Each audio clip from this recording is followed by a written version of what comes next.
Hi, in this video we'll be comparing and ordering ratios.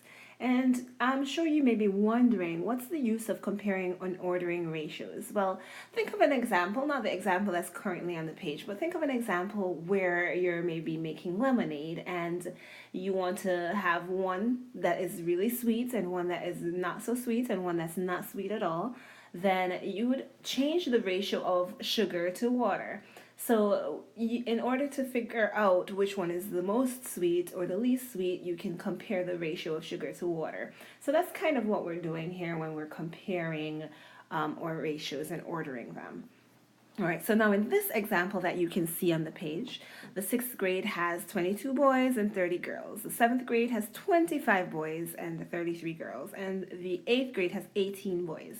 Now, just because there are 25 boys in the seventh grade, that does not mean that the proportion of boys in the seventh grade is highest. We have to compare the proportion or compare the number of boys to girls. So here's how we go ahead and do that.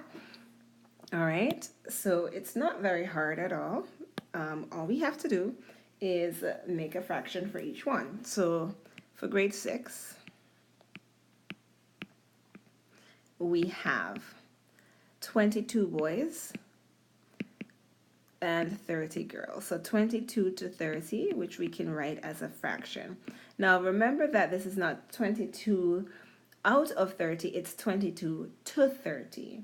And we can convert that to a decimal by dividing. So remember that the fraction 22 over 30 really means 22 divided by 30.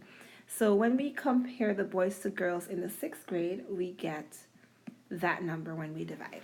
All right, and we can go ahead and do the same thing for the 7th grade and the 8th grade. So grade 7 has 25 boys, so 25 to 33. And we can change that to a fraction, 25 divided by 33, which gives us 0.75, repeating. And finally, we go ahead and do that for the grade 8 class. And so in grade 8, we have 18 boys to 27 girls, and we can go ahead and divide 18 by 27, and when we do that, we get 0.66 repeating. All right, so now we can see that our highest number here is in fact the grade 7.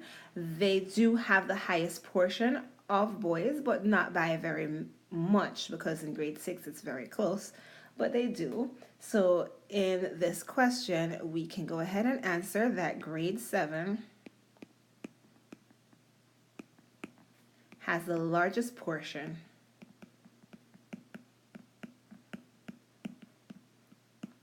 of boys. And again, that is indicated by the fact that when we did our division, we got the biggest number when we compared it to the number of girls.